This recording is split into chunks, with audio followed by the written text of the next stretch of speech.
Hello, welcome to Slim World Podcast. I'm Claire. I'm Anna. Yeah, and we are delighted to catch up with you before the craziness of Christmas begins. Anna, are you feeling like you're prepped, you're ready? I'm festive, everything's wrapped, sorted, and I'm raring to go. Well, we are in my kitchen, aren't we? So the Christmas tree is behind us. We've got fairy lights. I mean, I'm getting in the mood, right? I've even got a few Christmas presents under the tree. Feeling festive. Now, if you are new to the podcast, then hello. We're doing a special little series at the moment, aren't we? Where we're giving people the option to either film it or watch it or listen to it. We do the filming, you do the watching. So you can watch this on the Slim World YouTube channel. People can listen to it on the Members app or Apple Podcasts or Spotify, and it's going to be like that for the next few weeks. We are kind of doing a bit of a reset, I suppose. Is that the right phrase? We're going back. We're having a look. We're remembering. We're delving deep back into our weight losses and what it feels like. And yeah, we're going to be sharing with you a few inside hints and tips as well. Yeah, there's a new kind of discussion point, which is going to be coming up within groups and around some of the Slimming World blogs and videos that you're going to see. And the title of it is Feel Real Good. And guess what we call today's episode? Feel real good. Yeah, we've even got T-shirts with them. You know, we've now gone up a scale because we now have branded T-shirts. But this idea about feeling real good and feeling real good, like on the inside as well as on the out. It's that feeling of not just looking good, but I don't know, in what's going on inside that sometimes people don't often think about. It's that kind of inner confidence, that inner happiness, that inner, actually, do you know what, I'm accepted as me, this is who I am, and that how you have to create that through a kind of weight loss journey, don't you? It's not just the outside new version, but it's how you maybe change and how you want to feel and be accepted. I remember very profoundly feeling lots of internal changes along the journey. Yeah, the next few weeks, actually, we're going to delve into this theme about real a little bit more. So we're talking about real food, we're talking about real support, real results, and we're going to be sprinkling in some of your experiences too. But I kind of realised the other day, Anna, that we probably have lots of people who watch or listen to these podcasts who actually don't know who the heck we are about our journey as well. I mean, why don't you start with yours? Because, gosh, where do you begin? It makes me realise how old I am when we go back in. I struggled with my weight all my life, all my childhood, and I came from a very overweight family. I first got taken into a weight loss group when I was about 12, if my memory serves me right.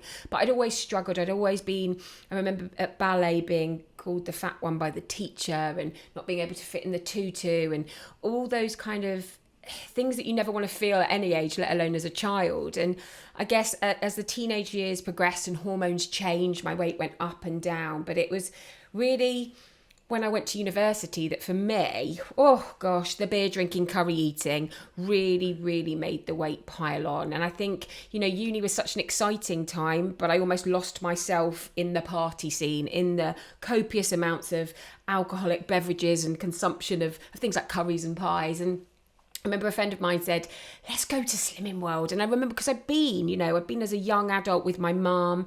I remember being in a group in 1999. God. But I remember really just feeling like I needed to do something, because if I didn't do something, I was not going to be happy. Yes, I was having fun, but I was very good at masking the sadness inside with the big smile. I'm loud, aren't I? I can be the centre of the party, but it was hiding so much pain. And so I joined Slimming World, ready for my graduation actually, and I'll never forget this because I lost 4.5 stone in 8.5 months. It was incredible what happened to me, and I got into my size 10 zip up Topshop dress. There was no lycra in that dress, and I remember feeling utterly fantastic, like physically but also psychologically. That burden that comes with being overweight, and being overweight for a long time, is huge. From the clothes that you choose, to the places you go, to scouring the room for, has that seat got arms on it? Am I the biggest person in the room? To feeling so fabulous, But I remember the resounding thing was I never missed out. I'd still kind of gone drinking with my mates. I'd still eaten. I mean, like for me, pasta was my go-to and is my go-to. But as a student, being able to eat those massive portions of food that was inexpensive and really freeing. And I lost all that weight. And like many of us, it's happened, I didn't make the long-term change that enabled me to keep my weight off. And what happened to me was over a series of years, I gained all that weight back and more.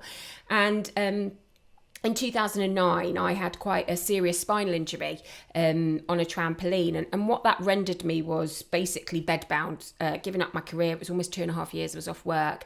And I had to have spinal reconstruction back in 2011.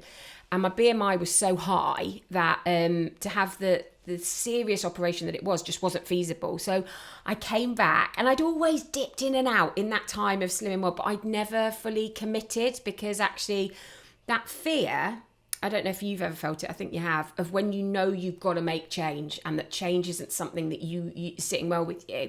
I really never fully committed, but I decided to commit because I wanted to have surgery. I wanted to change my life.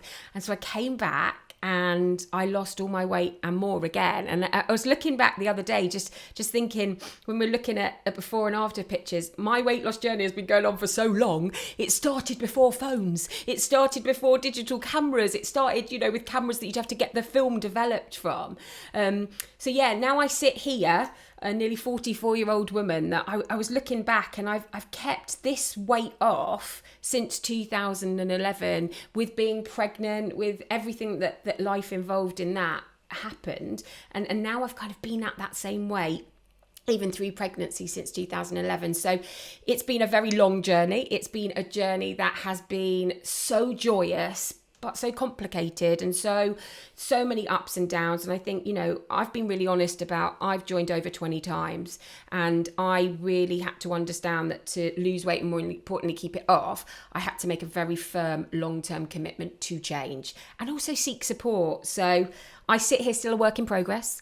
It is something that I spend time and energy devoted to, because it is so important to me to be healthy, to be a really great role model for my little girl, but also to enjoy my life. And I know that I enjoy my life a million times more being at a healthy weight than I did when I was back a size 22. I mean, you've got some of your photos here. Have. Do you want to hold a couple of those up to the camera? We'll share these on social media. Talk us through where you are in this photo, what you see. My beloved husband just got out of this photo. Oh. No, for a reason, because I didn't think it's fair to share him when he maybe doesn't know he's being shared.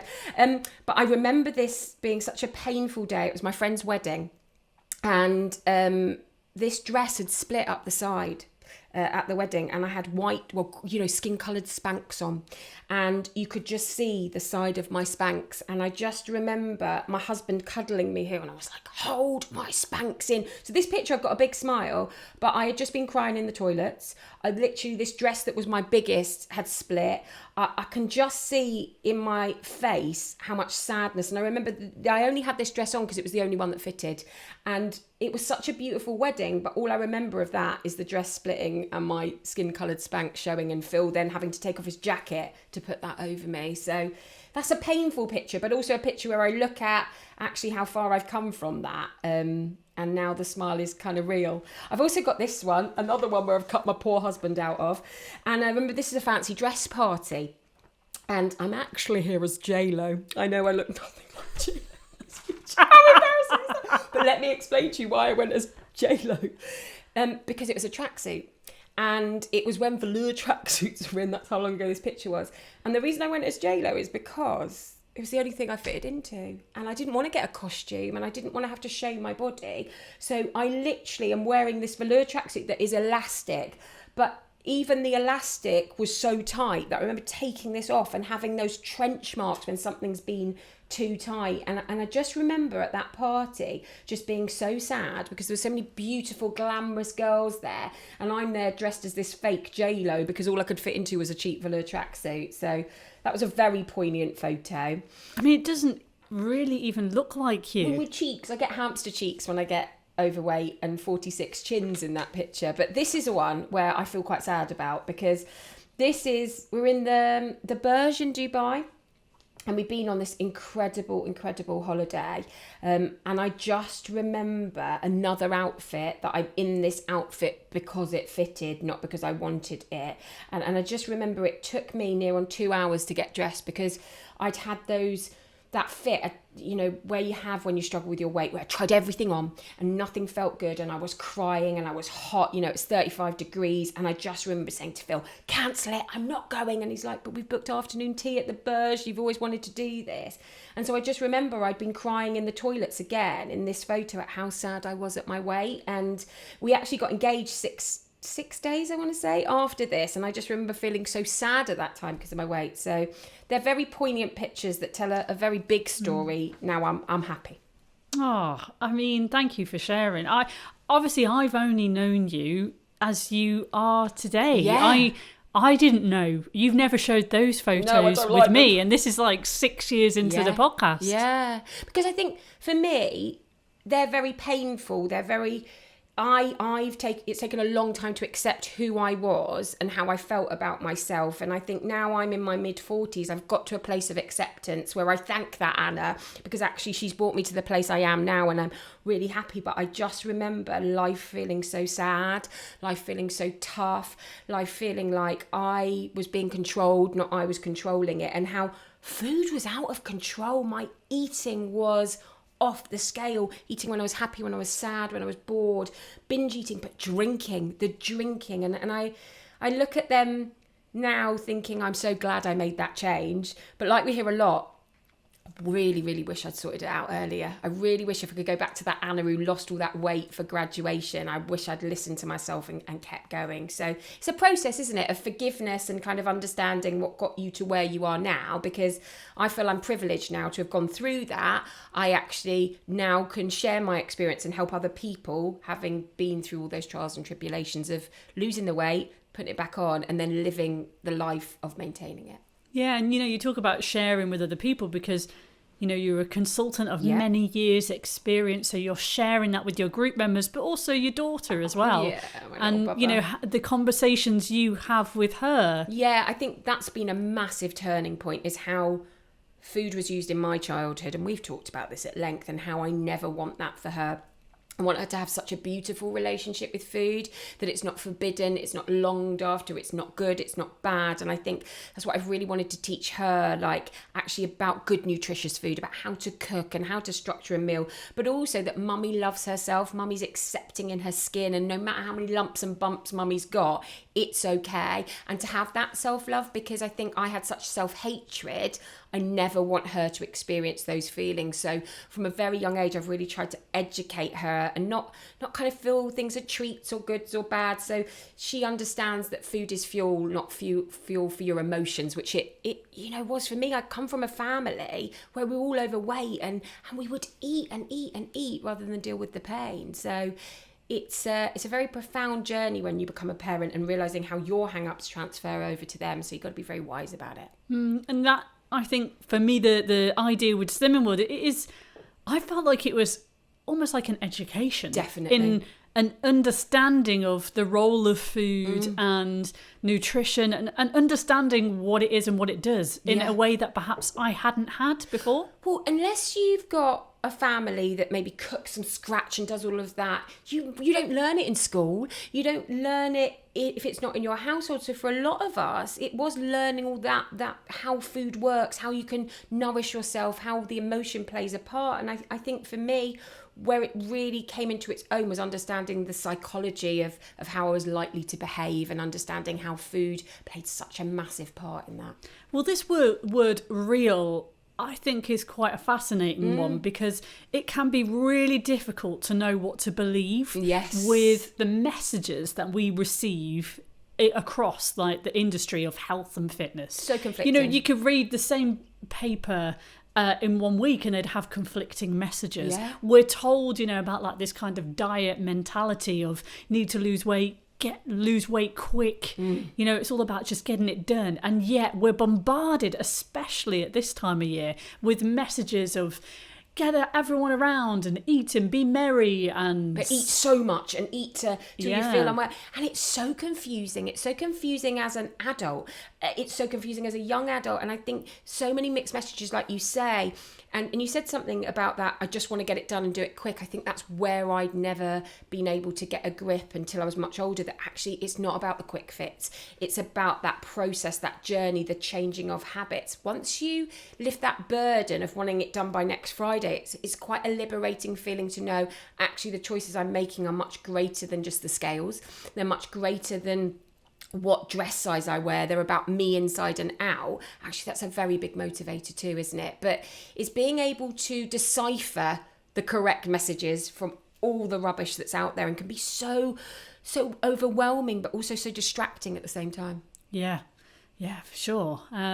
This idea about, the results and celebrating the journey and not just the result. I'd say if there was one phrase or one sentence that would sum up my journey, that's it. Yes, 100%, because it's about that freeing yourself in so many different ways, isn't it? And I've had the pleasure of watching your journey, and it has been a spectacular one, and you've been through some serious ups and some serious downs in that kind of last 6 years that I've known you. And a lot of people just see you as you now, but that wasn't the lady that walked into my group, was it? No way. It was funny when I was prepping, getting some of my photos, and I've got some clothes here as well to show, and my certificates actually.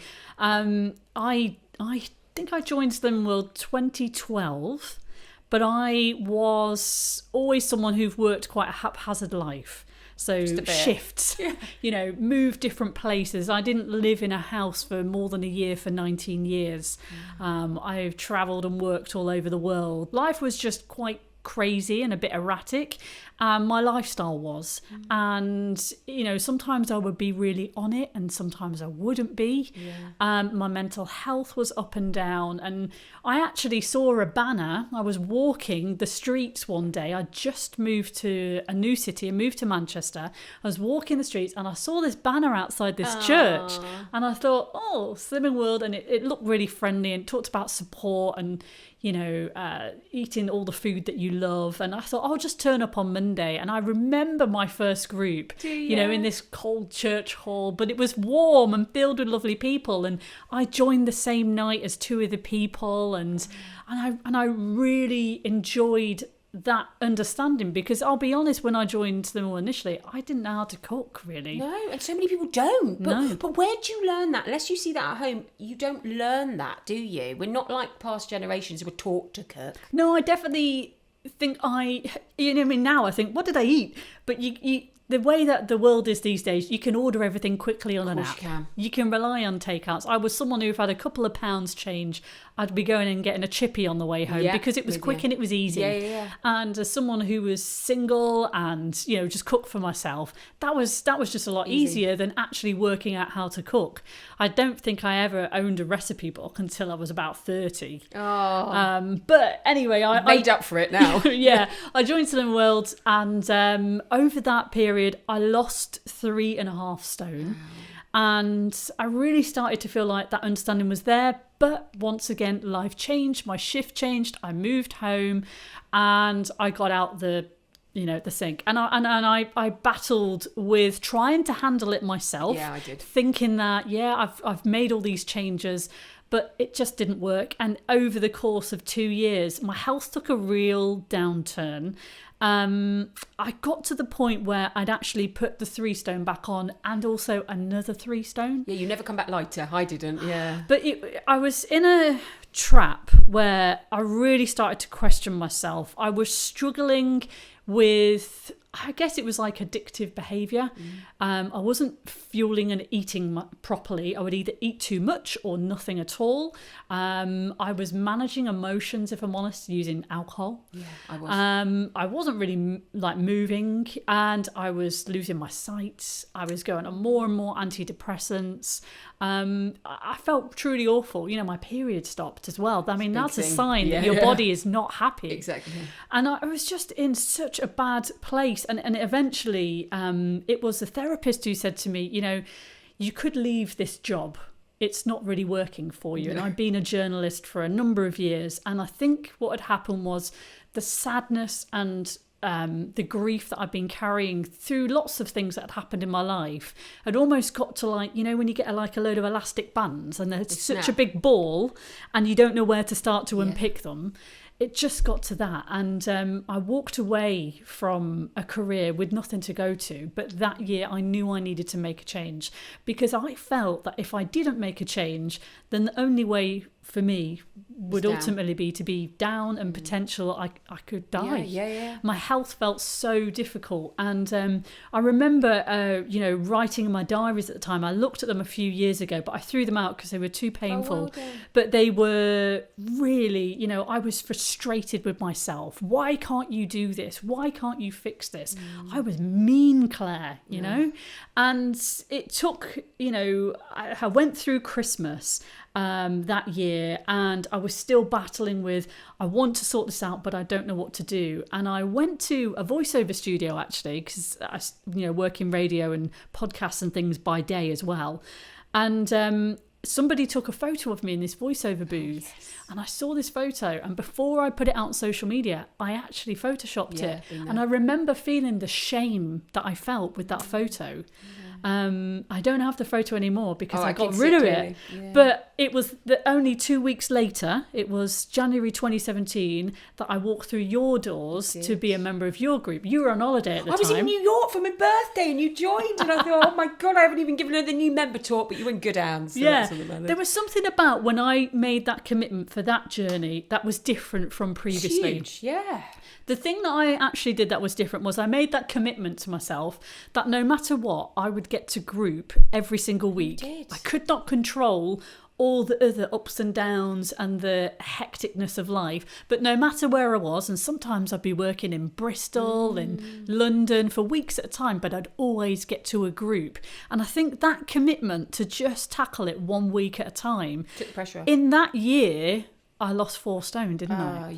And I've still got such clear visions of you'd be coming in and you'd be like, where have you been? You'd be like, 3 in hotels, and I've come in, and you come with your backpack in, you broke up with your partner and you came in in every state, but you got to a group each week, and no matter what the scale said, and you came in so determined to change. It was like this little bolt of light had been sent in, because you were like almost furiously determined. And that first year, I just remember watching and thinking, this girl means business. There's nothing stopping her. And you lost, 4 stone, was it in that year? I lost 4 stone in that year. I mean, I've put together all of my certificates, right, capturing this journey from 2017. It's amazing. And I put it on a board. And it's a huge board. It's a huge board. So, if you're watching, you're probably looking at this board with all these certificates. And it's really interesting because as I got these certificates, I've had 3 consultants over the last, 7 years.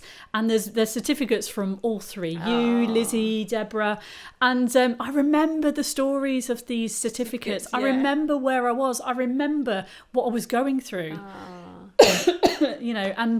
And that, I think, is what really shows what a journey is, because I was definitely one of those people who said, I want to lose weight, want to get it off quick, and I want to be fixed, and I want to be cured, and then I can move on with my life. And actually, the process that I've had to go through over in the last few years is understanding about this lifestyle thing, and also celebrating things as you go rather than waiting, I'll be happy when. That's something we've both learned, I think, and had to learn, that you can't put your happiness into one cup, into one event. You've got to enjoy the process. And I think as soon as we both started to do that, the process became fun. Therefore, it doesn't matter how quickly you get to the outcome, because you're enjoying it as it happens. And I remember very clearly this happening to you, like, actually, this is good. I'm learning to cook, and I'm trying new things, and I'm still living my best life. And you've made some huge lifestyle changes in that journey, but ones that you've done because you wanted to, and ones that you've done because they'd be good for you. But also, you've enjoyed those changes. Is that fair to say? Yeah. I was thinking about what health means to me, actually, and if I'm honest, it wasn't really part of my vocabulary years ago.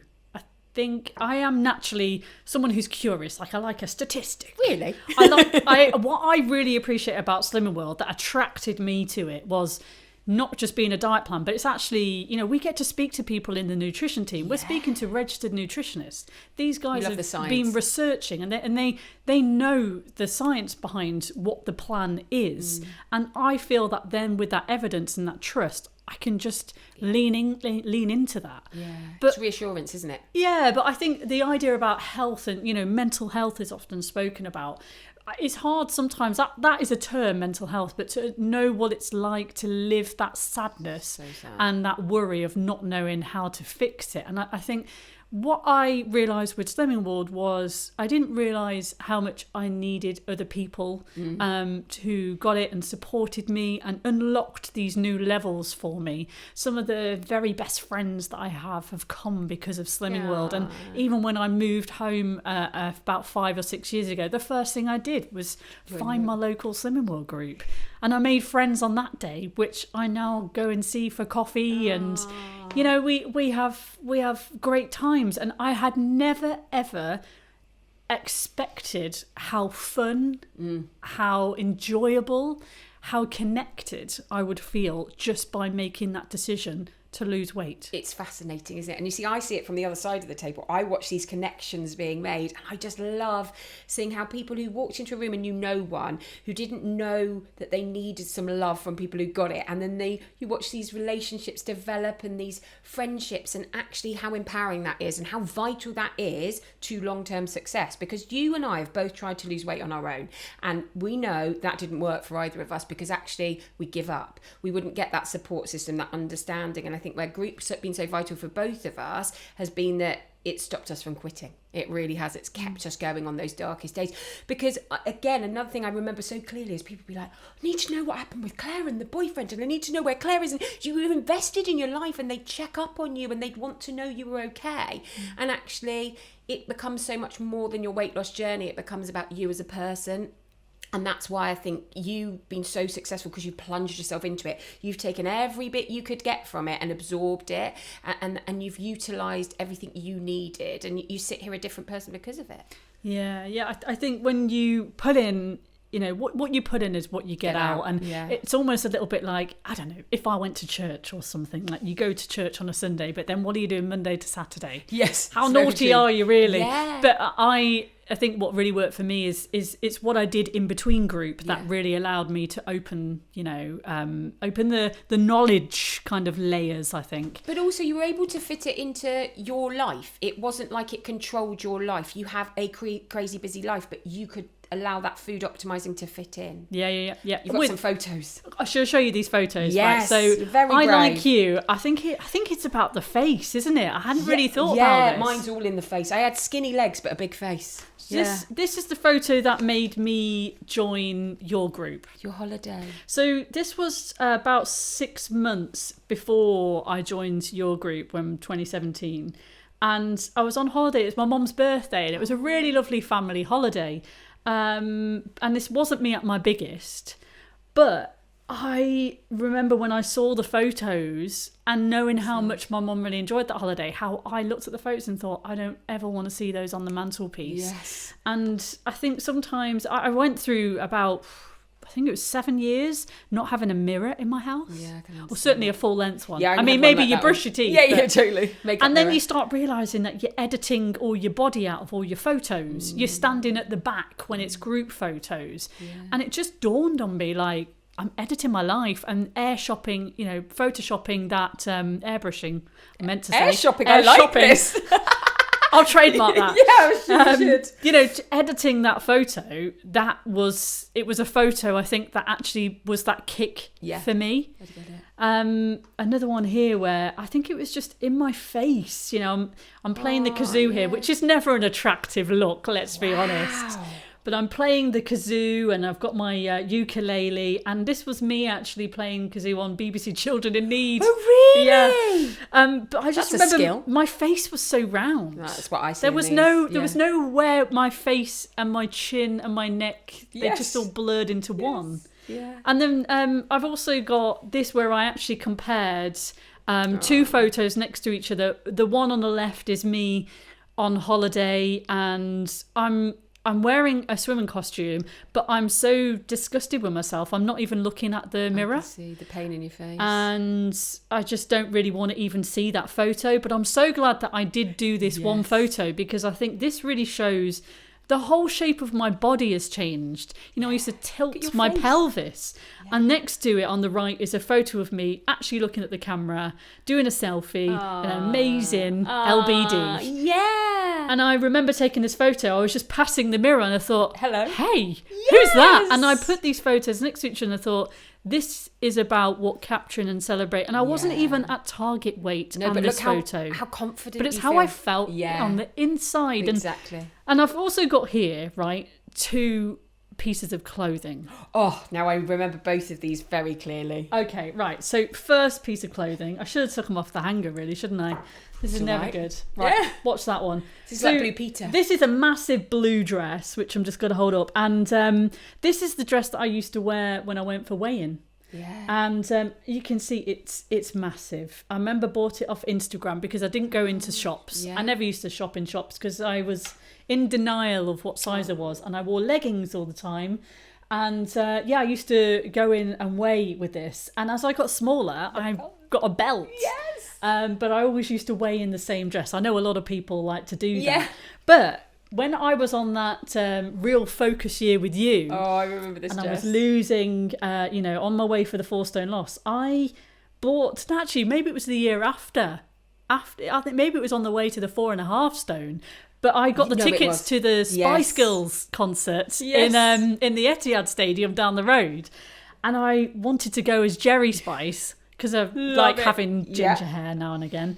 And I bought this dress, but it was only available in a size small. And so I hung it up on my wardrobe, and it just allowed me something else to focus on to get through that next bit of the journey. And what did you do with that dress? I've got a picture of you weighing in at my group in that dress. I did. 8 o'clock one Saturday morning. Yes, and we realised how short it was. But again, it's that inner confidence that came out. Like, can you imagine before the weight loss journey buying that microscopic dress? It would have never have happened. Like, it's amazing to see what happens when you shed that weight. It really, and it sounds so cliche, but I remember feeling like the burden had been lifted. I could walk into a room and be like, I'm Anna. You take it and you leave it. Whereas before I would have scoured the room and where people were judging me. It's really weird to sit back and look, isn't it? When you've come so far, you sometimes forget who you were at that point. I know it's taken me a lot to look at these pictures, but it's quite a good thing to do, isn't it? Yeah, it's a reminder, isn't it? I mean, I think back when I first joined Slimming World, I was a meat eater, I was eating dairy, I was drinking, I was single. Now things have changed where I've been sober for 6.5 years. I have come off all depression medication and I've had that supported with talking therapy. I'm vegan and I'm now married and I finally own my own house. So, where I was when I came through the doors, a very lost person really, of not really sure where I was going and what I was doing, and just having that structure of going to something every single week, of walking through the doors and having people ask how you are and be open enough to actually listen to what the response is, as opposed to you pretending, letting me cry in front of people that I barely knew, but them nodding their head and understanding. That was, they were sound like small things, but they were just those seeds that I needed in order for me to have, the flowing garden that I've got today. You should be very proud of yourself. You've come a really long way, and I think it's a really important thing to reflect, because to see, I've been so privileged to watch that change, and watch. What I see in you more than anything is how kind you are to yourself, because when you walked in my door, you were a person that hated yourself, spoke to yourself so badly, and now to see that confidence, I'm really proud of you. Oh, thanks. And obviously we met at group, didn't we? And we did. We went across a weigh table, didn't we, darling? You leaned over and you went, do you want to do a podcast? And that was before podcasts were cool, right? Exactly. Well, I found this. Now this is a photo of a Post-it note. I mean, it's ridiculous. Oh, but I found the Post-it note that I wrote when we first wanted to start this podcast. Oh my gosh. At your kitchen table, how different the kitchen table is now, love. Yeah? We did our first Slimming World podcast. in December 2018, and we weren't quite sure of what it was going to be or where it was going to take us. We said, let's just put out a podcast every Monday, because that seems to be when most people want to start, draw the line and start a diet. And we'll just see what happens. And now, we're celebrating over 11 million listens. We're here doing a YouTube podcast. We've got members-only bonus content. So we've got a crew. We've done a podcast every single week since December 2018. Mad, isn't it? So here's what we wanted to do when we started. We put here, Slimmer World Food for Thought podcast. We offer spoonfuls of motivation to help keep you on track to achieving the weight loss you really want. Be the person you've always dreamed of being. Oh, look what happened. Oh my gosh. So it was interesting to go back to where we were when we did our first ever podcasts, which were called Anna's Story and Clare's Story. But yet so many things have changed from when we did those episodes, 200, 300 something podcasts ago. The drama we have been through. The drama that has happened in our lives over that time. But do you know what is being consistent in both our lives? Slimming World and our weight loss journey. Even in all that tumultuous times, that's really stood us the test of time, hasn't it? Because we've just kept that as a focus. It's really helped me in the difficult times. I know it's helped you. Yep. And I suppose the one thing that we have always been is real. Oh, God. Too real sometimes. But yeah, because do you know what? I firmly believe if I'd heard someone like us talking to me as a teenager or a young adult and kept it as real as it is, it may have helped to lift the burden that I'd felt, because I felt so isolated. I felt like I had all slim friends who never got it. And actually, I needed someone to understand the binge eating Anna, the Anna that literally was going out in an elasticated waist because that's all that fitted. So I think it's really important that you do keep it real, because then you can lift that burden from someone else. Yeah. Right, we are going to continue this real theme, and we're going to look at real food next week. We're going to go into, for those of you who don't know already, that food optimizing plan. A little bit of insight, if you join Symbolic, what that would look like. And for those of you already members, then just a reminder of how are you making the most of the plan. We've got some fun things to share, and maybe something might even appear in my oven. Oh, hello. That's a promise. Right. Whatever you get up to this week, obviously have a great Christmas. Look, we're here every Monday over the next few weeks on YouTube as well. So if you fancy mixing it up, you normally listen to us on your dog walk or at the gym, then do pop over and watch the YouTube channel if you like. You could watch us at the gym on the treadmill. Yes, they could. They could. Safety first. Yeah, okay, please, no dogs or cats or humans be harmed in the watching of our YouTube. Yeah. All right, we will share some behind the scenes photos of us as well, because I'm sure you're very nosy about what it really looks like in my kitchen. And we'll be back next Monday. Have a terrific Christmas. See you in a bit. Bye for now.